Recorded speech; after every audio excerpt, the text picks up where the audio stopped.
제4장 국제개발협력의 다양한 주제. 제4장은 4개의 챕터로 구성되어 있습니다. 챕터 1. 양자 공여국. 국제개발협력의 주체는 전통적인 양자 공여국, 다자기구, 수원국은 물론 새롭게 떠오르고 있는 시민사회와 민간재단, 기업에 이르기까지 다양하다. 양자 공여국은 공여 주체인 OECD 다크 회원국과 신흥 공여국으로 구분할 수 있다. 전통적으로 공여국은 OECD 다크 회원국들을 가리켰으나 최근 신흥 공여국들의 부상으로 말미암아 공여국은 물론 원조 방식과 형태까지도 다변화되고 있다. 이들은 때로는 협력하고 때로는 경쟁하지만 하나의 목적인 개발도상국의 빈곤 퇴치와 경제 발전을 위해 노력하고 있다. 각 이해 관계자들이 어떤 형태로 개발협력의 주체로 참여하는지 그 특징과 현황을 살펴보도록 하자. 1. OECD 다크 회원국. 자국의 예산으로 다른 나라에 원조를 제공하는 국가를 공여국이라고 한다. 이들의 원조 행위는 국가 대 국가의 협력이라는 의미에서 양자 간 협력이라고 부른다. 대표적인 양자 원조 공여국인 29개 OECD 다크 회원국들은 개발도상국의 경제, 사회 발전과 빈곤 퇴치라는 커다란 목적을 위해 유상과 무상의 원조, 기술 협력 등의 개발 원조를 제공한다. 이런 국가들은 지정학적 특성, 과거 식민 통치의 경험, 국제사회에서의 영향력 증대 등 자국의 국내외적인 여건을 고려해 정책을 수립하고 시행한다.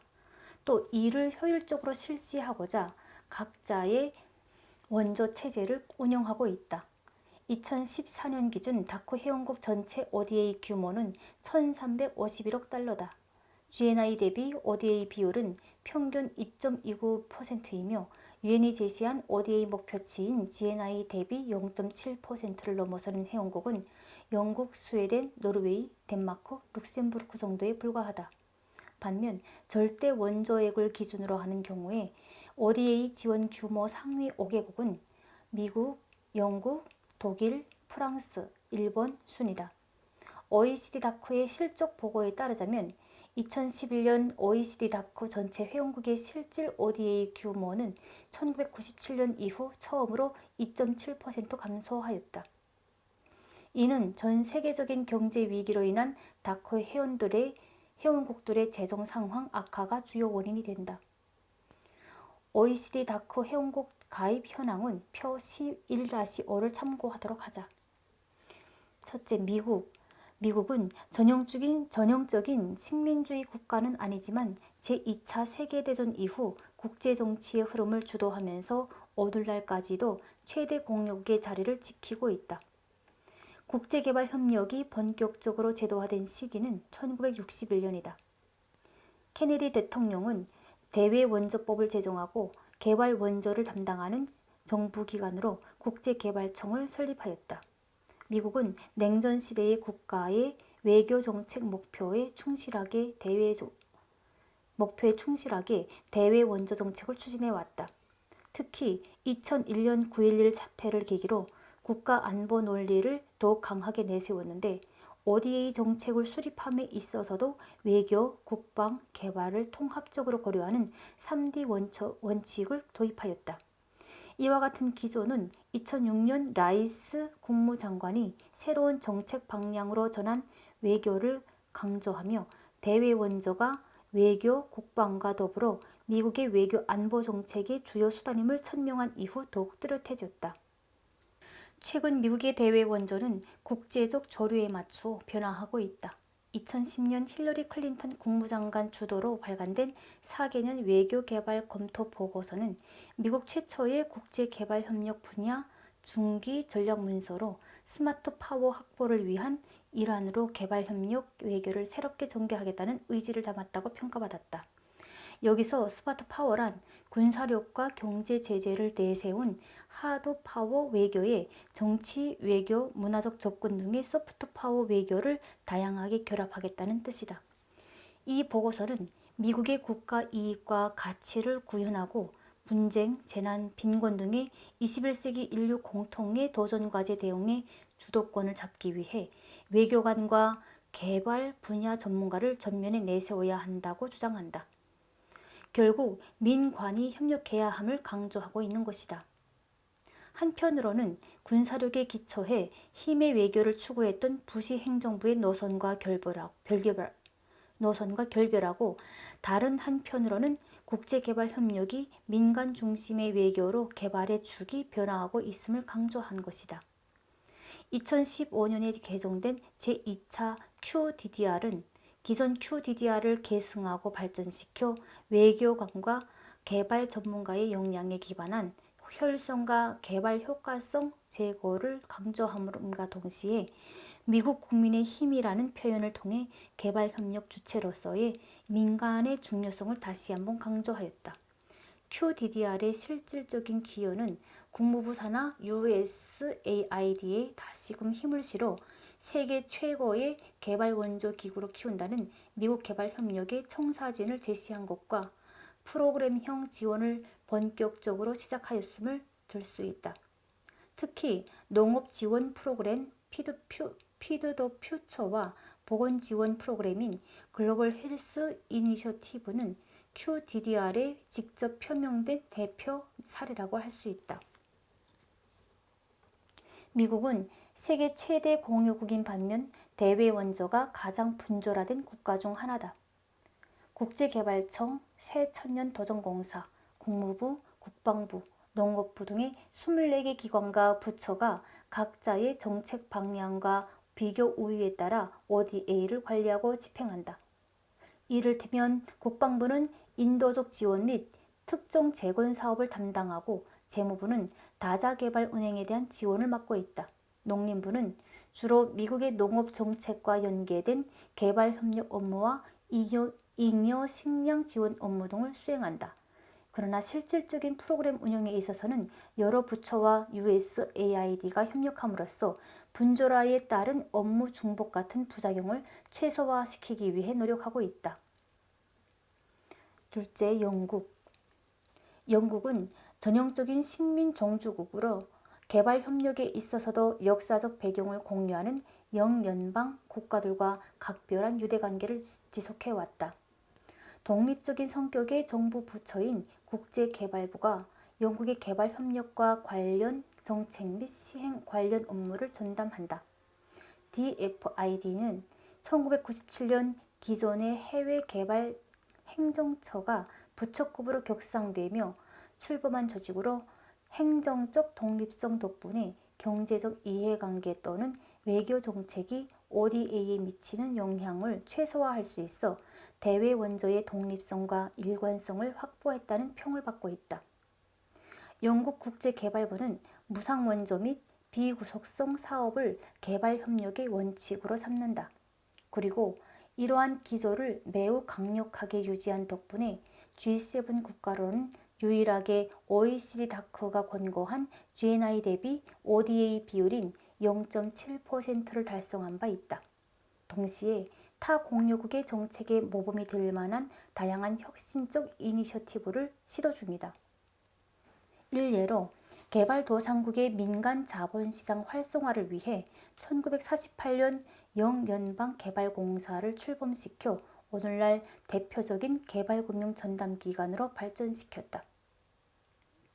2011년에는 영국이 자금을 공여하는 국제기구들의 효율성과 그 활동이 영국의 개발 목표에 기여하는지를 평가하는 다자간 원조 리뷰를 발간한 바 있다.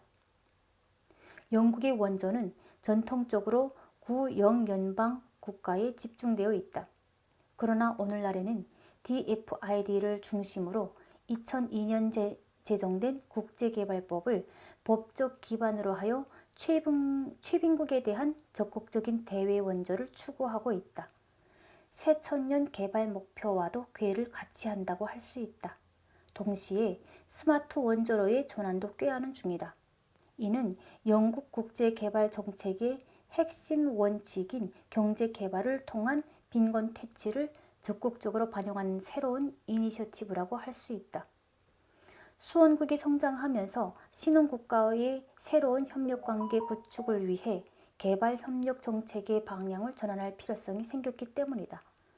스마트 원조의 핵심 구상은 아동교육 확대, 질병 퇴치, 인도적 지원 등의 전통적 원조를 넘어 양질의 일자리를 창출하는 지속가능하고 포괄적인 성장을 가능케 하는 것이다.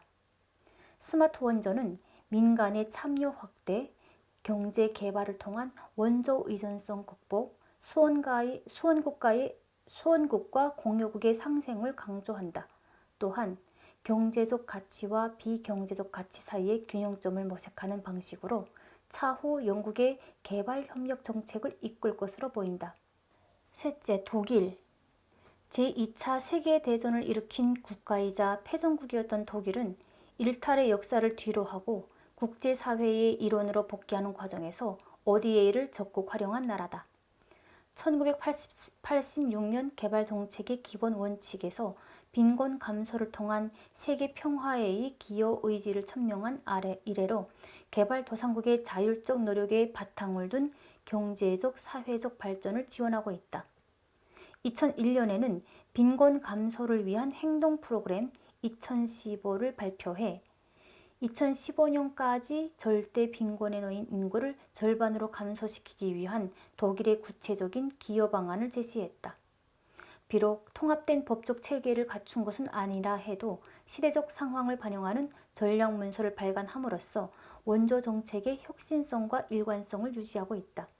독일은 제도적으로는 초기부터 독립적 원조기관인 연방경제협력개발부를 설립해 행정적 독립성을 강화해왔다. 현재 BMZ는 원조정책의 기획, 입안, 결정 등을 총괄하며 산하의 양호성 차관과 개발금융 등의 금융을 전담하는 독일재건은행과 기술협력을 전담하는 독일국제협력기구를 두고 있다. GIZ는 2011년 1월 기술협력 및 인적자원 교육을 담당하던 독일기술공사 그리고 독일개발서비스 그리고 국제인력개발의 세 기관이 통합되어 새롭게 출범한 기관이다. 대외 관계 전반을 책임지는 외교부와도 긴밀히 협력한다. 독일은 기술 중심의 산업화를 이룩한 경험과 오늘날까지 제조업 중심으로 경제를 운영하는 국가답게 ODA도 개발도상국의 산업 경쟁력 제고 및 기술 인력 양성에 특화하는 경향이 있다. BMZ는 기술 개발을 통해 고용 역량을 높여 소외계층의 빈곤 퇴치를 해결한다는 목표로 한 해 1억 5천만 유로를 기술교육 분야에 지원하고 있다. 이를 위해 2005년부터 노동시장 친화형 기술직업교육훈련이라는 개념을 도입했다. 핵심은 기존의 장비와 고급 기술 중심의 엘리트 직업교육에서 탈피하여 비공식 부문 노동자 및 소상공인의 눈높이에 맞는 각종 프로그램을 창의적으로 설계하자는 것이다. 이를 위해 핵심 기술 역량에 더하여 창업을 위한 스타트업 교육이나 마이크로 크레딧을 통한 자금 지원 등도 병행하고 있다. 정리하면 독일의 기술교육 ODA는 저소득층의 역량 개발을 도모하고 소득 증대를 이룩함과 동시에 그들을 시민사회의 건전한 일원으로 편입시킨다는 기본 목적하에 다양한 지원 수단을 병행하여 시장에 대한 적응력 제고를 도모하는 방식으로 진행되고 있다는 것이다. 넷째, 프랑스. 영국과 마찬가지로 프랑스도 과거 다수의 국가를 식민지로 삼았던 역사를 가지고 있다.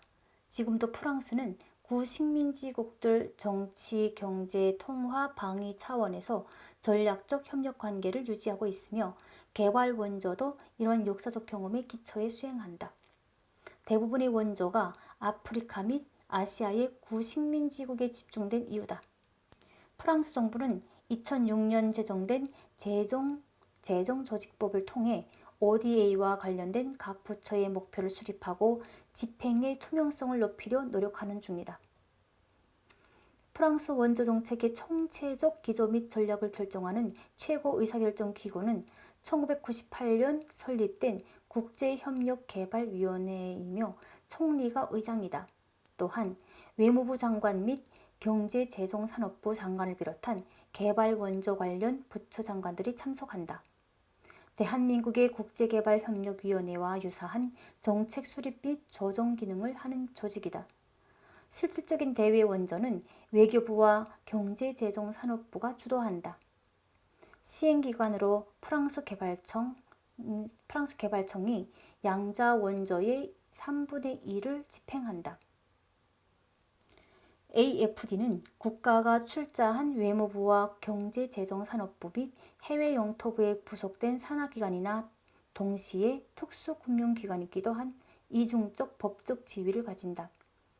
공공기관인 동시에 은행이기에 금융 관련 규제를 적용받는다. 소요자금의 약 80% 정도를 자본시장에서 차입하고 있어 BIS 비율 등을 철저히 관리한다.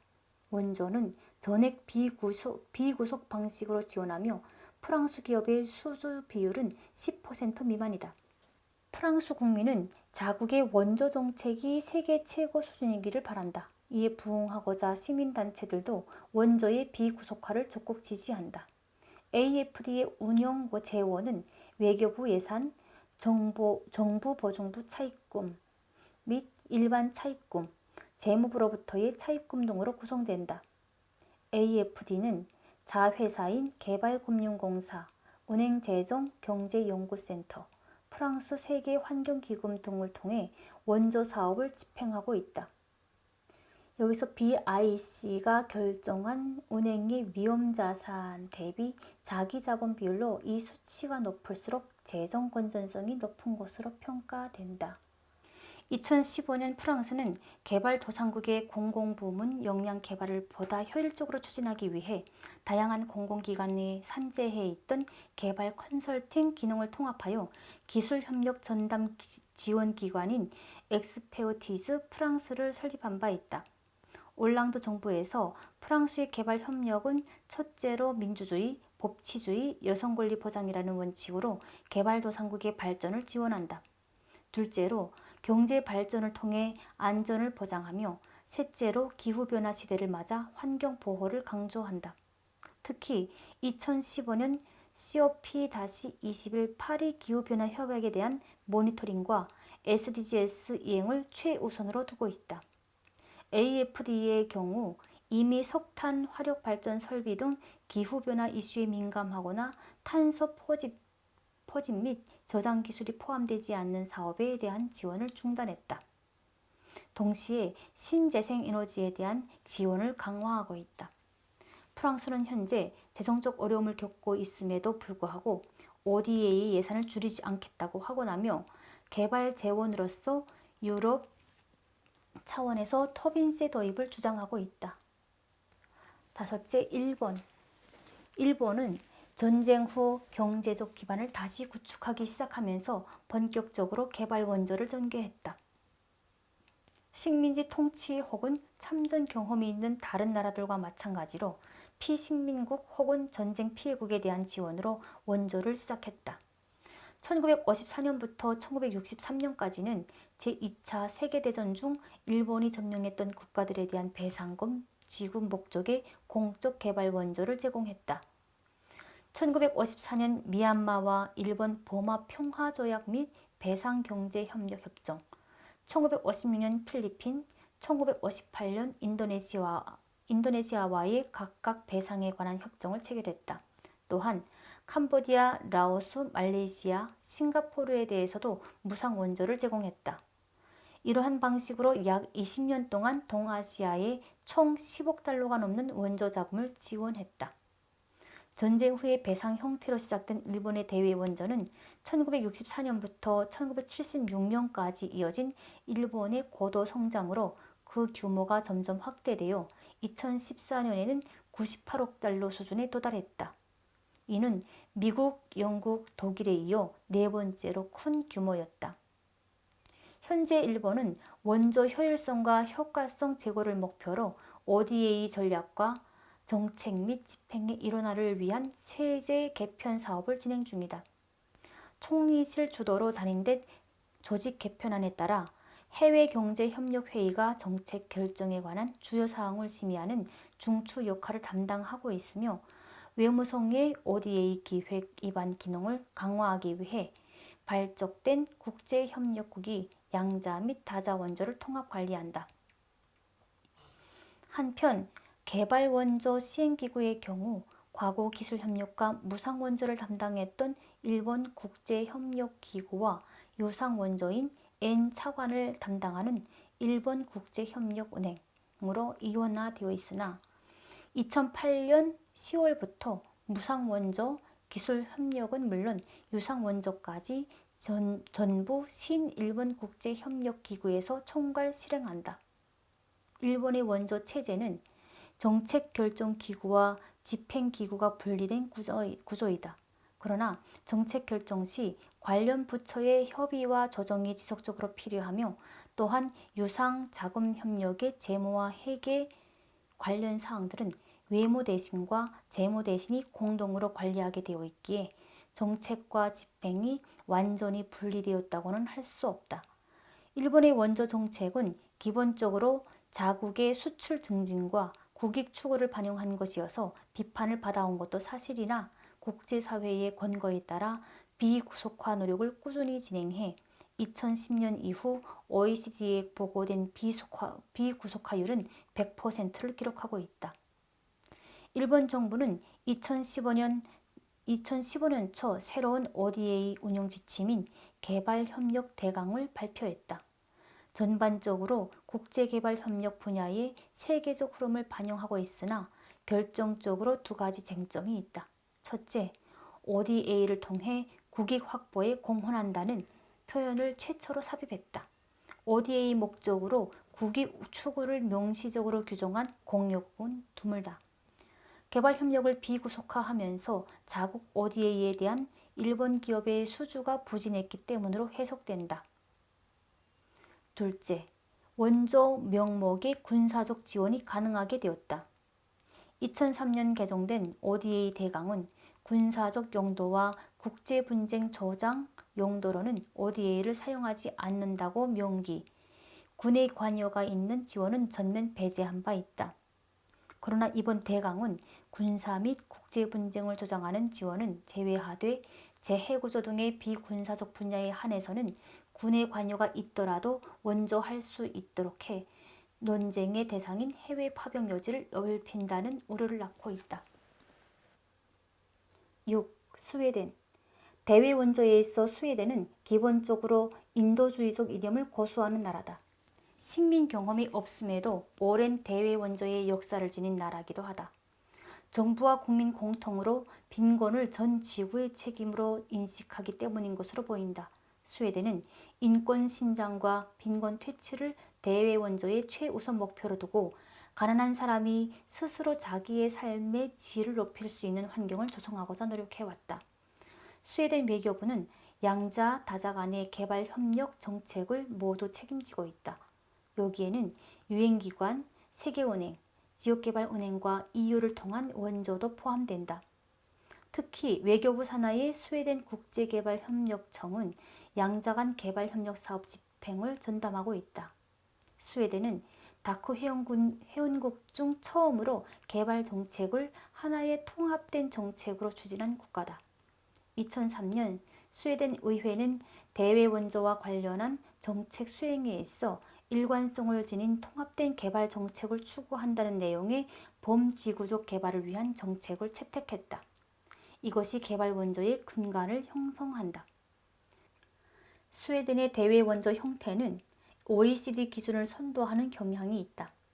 순수 다자간 원조는 2013년 기준으로 32%를 차지해 OECD 다크 평균인 27%를 웃돌며 다자성 양자 지정 기여가 25%에 이른다. 즉 다자기구 채널을 통해 집행되는 다자성 원조가 57%로 양자 원조를 웃돌고 있다. 다른 한편으로는 양자 원조 프로그램 비율은 37%로 OECD 다크 평균인 54.5%를 0.5%에 비교해 낮은 편이긴 하지만 나머지 양자 원조는 스웨덴 국내로 받아들인 난민 지원, 기타 인도 지원과 식량 원조 등에 사용되기 때문에 양자 원조를 통한 분야별 프로그래밍이 용이하지 않다는 특징을 갖고 있다. 7. 호주. 호주는 아시아 태평양 경제협력체와 아시안 지역 안보 포럼을 구축하는 과정에서 주도적인 역할을 도맡는 등 아시아 태평양 지역에서의 외교적 리더십을 강조하고 있다.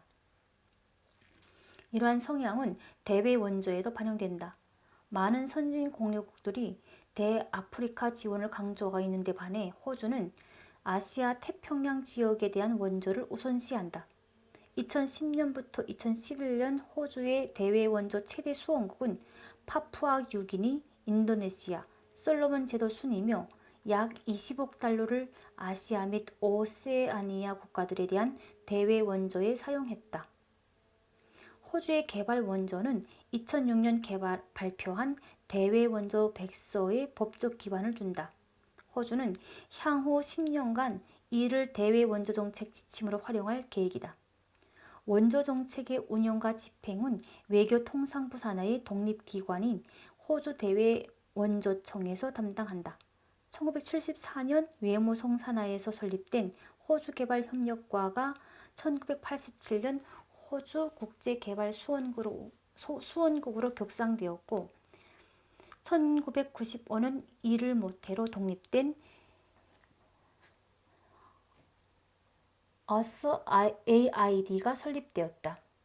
1998년 호주는 미래지향적인 원조 정책을 전개할 수 있는 능력을 제고하고 원조 효과성 개선을 위해 USAID를 대대적으로 개편했다.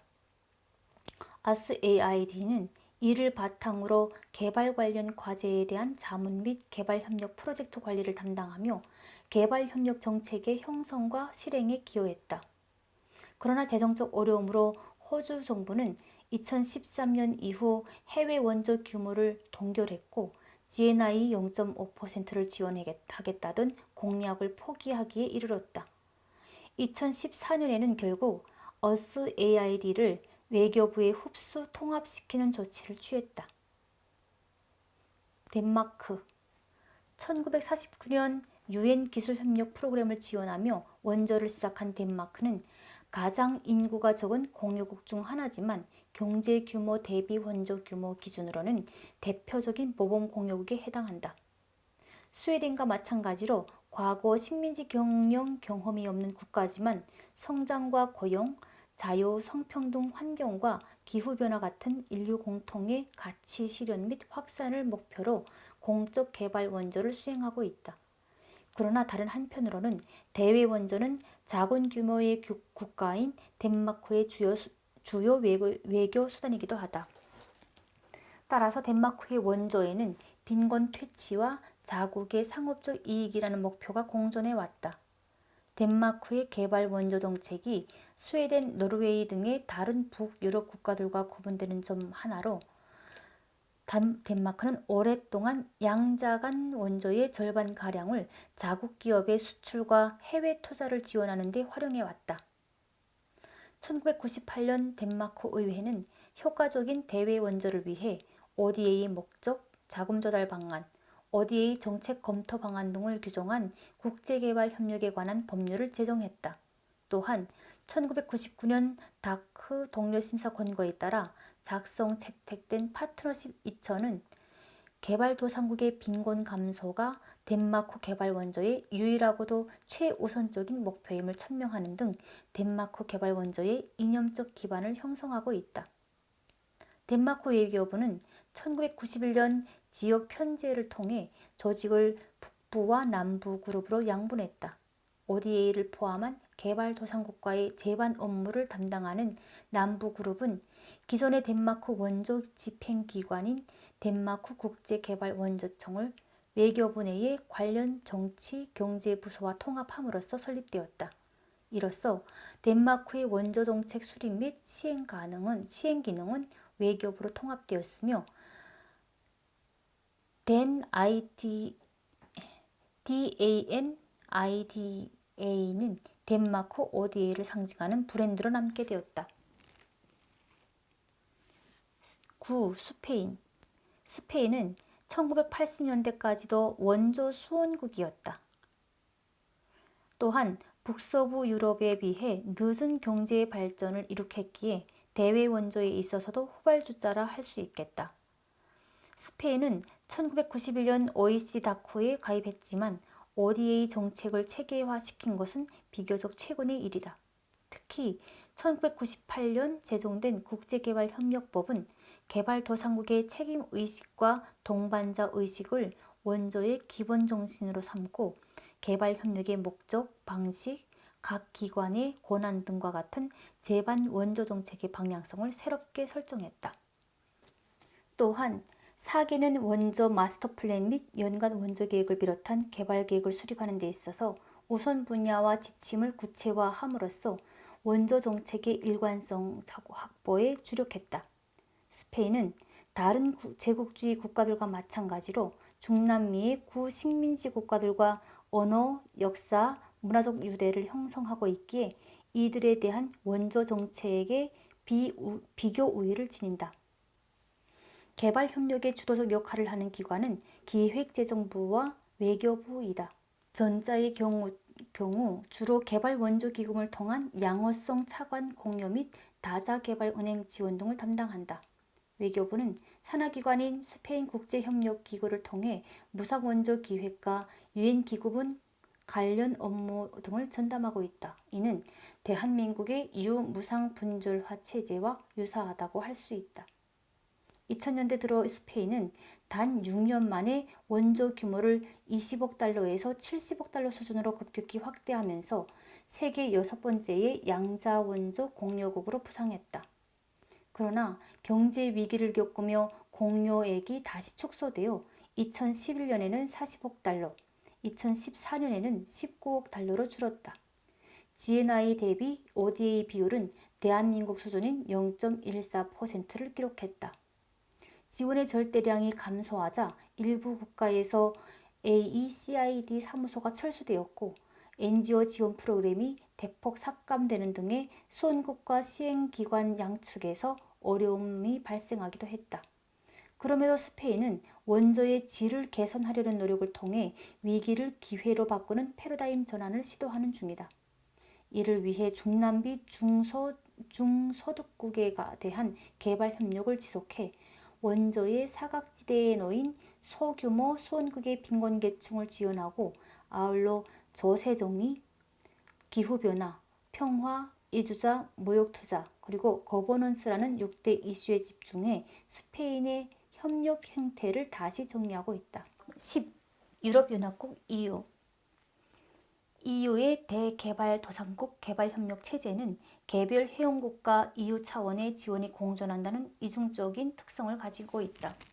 EU는 회원국이 주권국가로서 행하는 개별 지원과 EU 집행위원회가 독립기관으로서 자체적으로 행하는 사업들, 특히 개별 회원국이 감당하기 어려운 종합적이고 중장기적 계획이 수립, 이행, 평가 등을 포괄적으로 관리한다.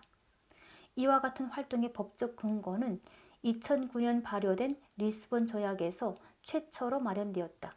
이 조약은 EU 및 회원국의 정책이 상호 보완적일 것, 국제적 표준에 맞춰 집행할 것, 최고 의사결정기구인 유럽의회 및 이사회의 정책 결정에 입각할 것 등에 규정한다.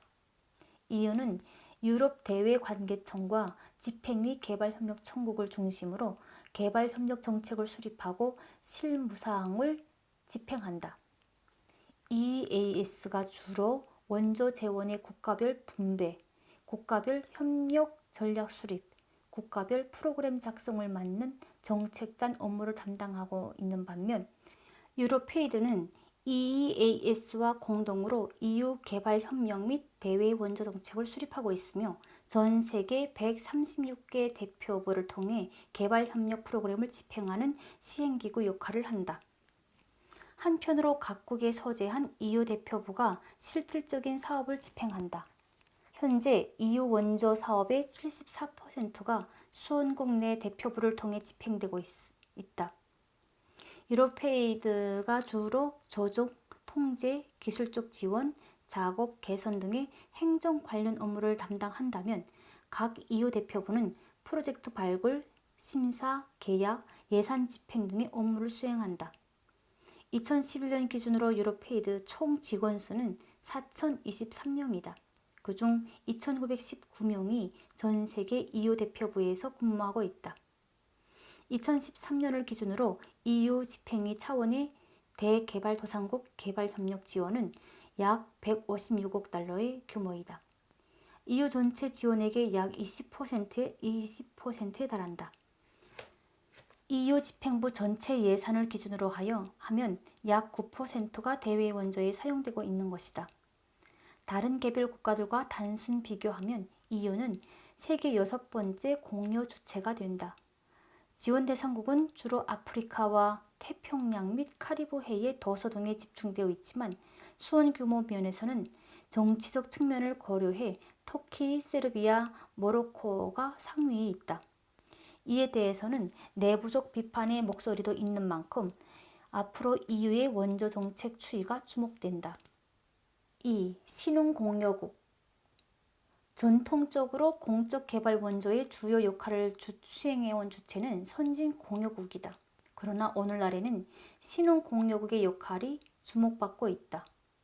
신흥공여국은 OECD 회원국이지만 아직 다크 회원이 아닌 나라, EU 신규 회원이지만 OECD 회원은 아닌 나라, 중동과 OPEC 회원국, 그리고 BOECD 회원국, 그리고 2와 3의 그룹에 속하지 않는 국가, 이렇게 4그룹으로 나눌 수 있다.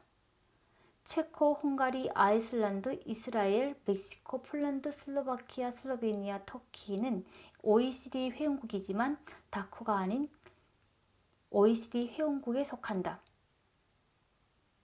이들 국가들은 이미 개발 원조에서 큰 역할을 하고 있으며 앞으로도 ODA를 증가시킬 것으로 예상된다. EU의 신규 회원이면서 OECD 회원은 아닌 루마니아, 에스토니아, 리투아니아 등이 해당된다. 이들 역시 EU 정책 노선을 따라 ODA 규모를 확대할 것으로 예상된다. 중동과 OPEC의 경우 빠른 경제 성장과 풍부한 오일머니를 기반으로 대외 원조를 확대해왔다. 아랍에미리트가 대표 사례로 2013년 이집트에 대한 대규모 지원에 힘입어 UAE의 원조는 사상 최고인 GNI 대비 1.25%를 기록했다. 2014년 EAE는 OECD 다크의 참여국 지위를 획득했다. 빠른 성장세를 보인 신흥국이 대고포진된 BOECD 회원국이 주목받고 있다. 중국, 인도, 남아프리카 공화국, 브라질, 인도네시아 같은 대국의 경우 지역 헤게모니 국가로 주변국을 집중적으로 지원한다. 중국의 경우 아프리카를 비롯한 개발도상국에 대한 인프라 사업을 광범위하게 지원하고 있다. 이들 신흥공여국들은 양자 원조에 굳히지 않고 다자개발은행을 설립해 새로운 국제금융 질서를 구축하려 하고 있다. 그러나 이와 같은 활발한 움직임들이 몇 가지 쟁점을 낳고 있는 실정이며 자연스럽게 국제개발협력의 주요 이슈로 부상하고 있다. 첫째, 원조 규범과 공여 방식. 신흥공여국의 등장으로 원조 총액이 늘어나면서 수원국 입장에서는 개발 재원 선택의 폭이 넓어지는 긍정적 효과가 발생했다. 그러나 여러 가지 문제점도 지적되었다. 특히 다크피 회원국들의 원조는 경제적 이득을 취할 목적으로 조건을 달고 이루어지는 경우가 많아 원조 효과성 및 투명성이 떨어지며 장기적 비전이 없다는 비판이 있다. 이에 기존의 선진국들이 형성해온 원조의 틀에 다크피 회원국들의 참여를 끌어들일 수 있는지가 새로운 과제로 떠오르게 되었다. 대표적으로 인프라 구축 및 자원 확보를 핵심 목표로 하는 중국의 ODA를 들 수 있다. 그동안 중국의 대외 원조 규모는 공식적으로 밝혀진 바 없었으나 2011년 4월 최초의 정부에 의해 공개되었다. 1950년부터 60년간의 누계 규모만을 발표한 관계로 국가별 연도별로 정확한 지원 규모는 알 수 없으나 발표에 따르면 중국은 1950년부터 2009년 말까지 총 2,562.9억 위안을 원조했다. 달러로 환산하면 388억 달러. 그중 무상 원조는 1,062억 위안, 160억 달러, 무이자 차관은 약 116억 달러, 우대 차관은 약 111억 달러이다. 중국의 대외 원조 주요 지원 분야는 농업, 공업, 경제, 인프라, 공공시설 건설, 교육, 보건, 의료 등이다.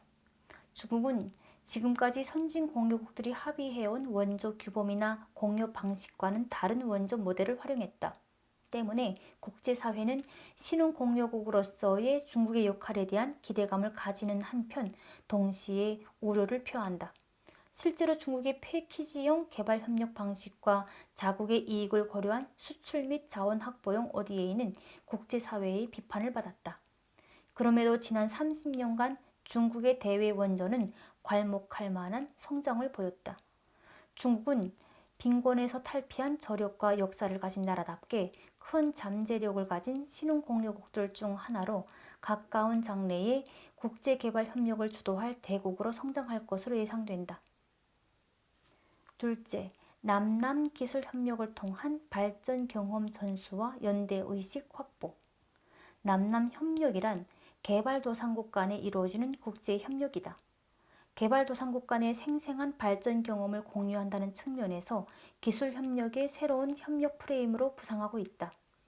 주로 정부 또는 공공기관이 직접 지식 전수의 매개체가 된다.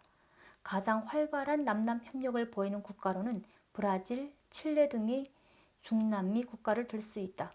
이 지역은 지리적, 역사적, 문화적, 언어적 공통점을 바탕으로 개발 경험과 사례를 주변국으로 확산시킨 경험이 있다.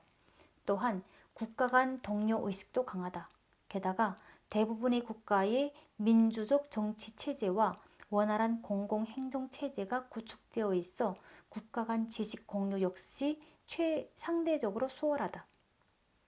21세기 들어 중남미 지역의 미주 대륙을 위한 볼리바르 동맹, 남미 국가 연합 등 중도 좌파 성격의 연합이 결성된 것도 남남 협력 확대에 우호적인 환경을 조성했다고 볼 수 있다. 셋째, 상호 연대를 통한 새로운 국제금융 질서 구축. 개발도상국이 서로 연대해 새로운 국제금융 질서를 구축하려는 시도를 전개 중에 있다. 대표 사례로 아시아 인프라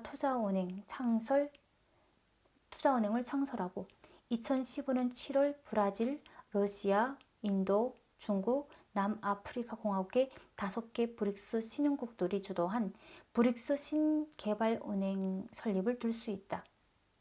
NDB는 다른 다자 개발은행과 마찬가지로 아시아와 아프리카 등 개발도상국의 인프라 투자에 적극적으로 참여한다는 계획을 갖고 있지만 그 구조는 AIIB와 다르다.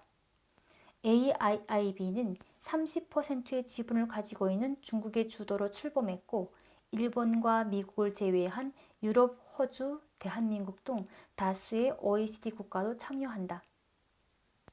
이에 반해 NDB는 BRICS 5개국이 각각 100억 달러씩 총 500달러를 출자해 일단 선진국을 배제한 채 신흥국 중심으로 출범했다. 향후에는 유엔 회원국이라면 어느 나라라도 참여할 수 있겠으나 BRICS 5개국이 55% 이상의 지분을 계속 유지해 운영 주도권을 행사할 계획이다. 과거 신흥국들이 치앙마이 이니셔티브 다자간 금액 등 자체적으로 금융안전망을 만든 적이 있으나 국제통화기금이나 세계은행 등에 대적할 만한 기관을 설립한 것은 처음이다. 따라서 미국과 유럽 등 서방 선진국 영향력 아래에 있었던 국제금융 시스템이 재편될 것인지를 예의주시할 필요가 있다. 신흥국들은 지난 10년간 자신들이 이루어온 급속한 경제 성장의 성과에 비해 IMF 등 중요 국제금융기구에서의 역할은 답보 상태에 머물러 있다며 강한 불만을 제기해왔다. 특히 2015년 초 미국 의회가 신흥국의 지분을 확대하자는 IMF 개혁안에 대해 공개적으로 반대 의사를 밝혀 논란이 커진 상태다. 늘어가는 개발도상국들의 개발 수요에 부응하기 위해서 국제금융기구의 규모를 키워야 하는데 재정 여력이 마땅치 않은 미국과 유럽 입장에서는 자본 규모를 키우는 IMF와 WB의 개혁안을 수용하기 어렵다는 것이 브레턴우드 체제의 태생적 딜레마이다. 신흥국들은 새로운 국제금융 시스템을 구축하려는 시도로 이에 대응하고 있다. AIIB와 NDB 등의 출범도 같은 맥락에서 이해할 수 있다. 이상에서 살펴본 바와 같이 국제사회에서 신흥국들의 영향력이 상대적이고 절대적으로 증대되면서 과거 OECD 다크 회원국 위주로 전개되었던 국제개발협력 체제의 변화의 바람이 불고 있다. 개발협력의 이해관계자가 다양해지면서 그 어느 때보다도 이들의 이익을 조화롭게 조정하기 위한 노력이 필요해졌다. 개발협력의 현장에서 기존 다크 공여국들과 신흥 공여국들의 대화와 조정의 메커니즘에 함께 참여할 수 있는 틀을 고안하는 한편 다양한 민간 재원들과도 어떻게 협력할 수 있을지 고민해야겠다.